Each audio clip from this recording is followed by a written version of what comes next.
Opinion Operation Sindoor proves Dharmic wars can be fought even in our times. It is anybody's guess why Chief of Defence Staff CD's Gen Anil Chauhan chose an overseas venue, Singapore, and two foreign journalists' news agencies, Reuters and Bloomberg, to reiterate his earlier acknowledgement of possible losses of air assets in Operation Sindoor.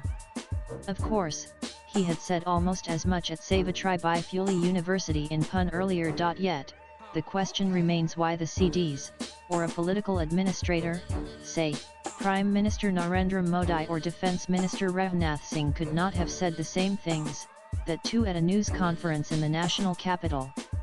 After all, these preferred foreign news sources would have been represented by their Delhi-based correspondents, and others, mainly our own journalists, too would have benefited from an open interaction of the kind. The question however is where from here, how, and for what. Yes, India set a kind of precedent on neutralizing an adversary militarily without having to violate international borders directly. We also did it within a matter of days, which is not the case even with Israel's bombing out of a small parcel of land in Gaza, continually for months and months now. India showed to the world how to fight a modern war and win. During the Bangladesh War, Prime Minister Indira Gandhi gave Army Chief Gen Sam Manekshaw 3 weeks to conclude the mission before international pressure caused a ceasefire.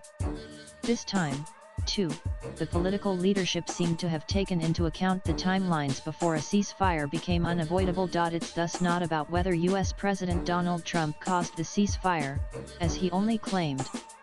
Instead, it is as much about the clear-cut political instructions that seem to have gone down the line, on the modalities and methodologies of warfare as it was about how and how fast our armed forces achieved the set goals and objectives. This aspect of Operation Sindoor has not been adequately acknowledged.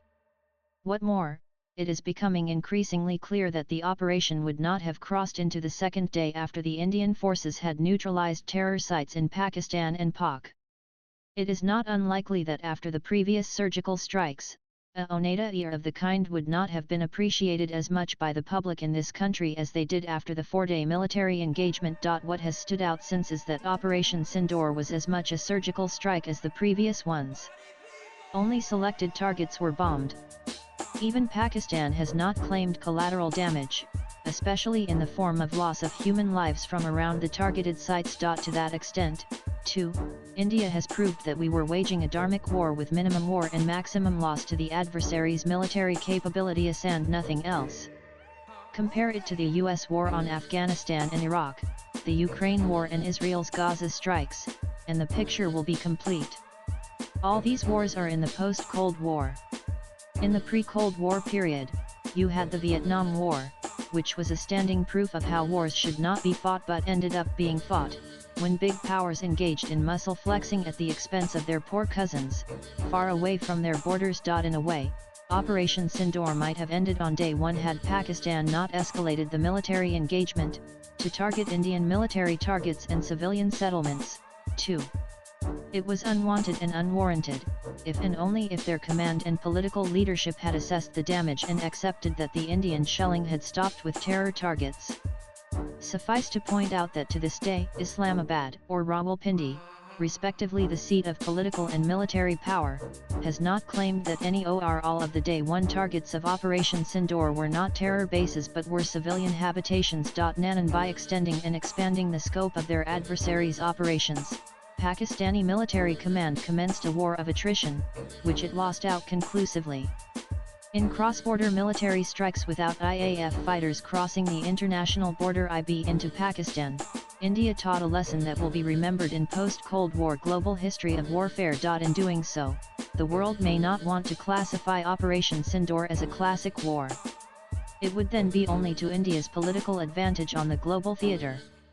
What more, such constructs do not alter the ground reality. One wee bit. Pakistan involved India in a military engagement, and lost squarely. Now, one needs to look at the truthfulness or otherwise of India's early claims that it was only a limited operation, confined to neutralizing Pakistani terror sites, and nothing more.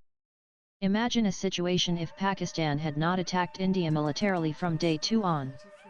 India would not have had a justifiable political reason to neutralize Pakistan's radar stations and air defenses, without actually causing loss of their fighter aircraft. Given the way India chose the targets, both for day one and later on, and the way Indian forces carried out their assigned mission, it is becoming increasingly convincing that if they had taken aim at Pakistani air bases and their fighter aircraft in numbers, they would have also gone up, boom. This would also go to prove the Indian claim of a limited, targeted operation, and not a full-fledged war unless imposed on it by the other side. And it is also now clear from the Kargil war on, how India has been able to keep military operations against Pakistan at the conventional level. Western governments and media hype up every India-Pakistan military operation to a nuclear war, making it as if the two South Asian adversarial neighbors are incapable of fighting a responsible war. Operation Sindoor has proved India's proven path of peaceful coexistence and limited adversity in times of pressing needs. After all, this is one country in the world that at one point of time was a big power and aspires to be one, again, anytime Sunan still did not capture or retail territories. If there were limited engagements, there were justifiable reasons. The government also thought on its feet, and sending out political delegations the world over for briefing local governments about the compulsions that caused Operation Sindoor, and the conclusions that justified the same post facto, was also a top scorer like the political messaging and military operations. To have opposition parliamentarians like Shashi Tharoor and Asaduddin Owaisi to lead some of those teams clearly showed how united India was in times of war as much in times of peace. Swipe left for next video. India, through Operation Sindoor, has taught the world how to conduct a limited military operation without unjustifiable collateral casualties and extended warfare that anyway are destructive as the world has seen in the post-Cold War era. But then wars are big business, and who else wants a short war? The writer is a Chennai-based policy analyst and political commentator. Views expressed in the above piece are personal and solely that of the author. They do not necessarily reflect NEWS18's views. Latest blogs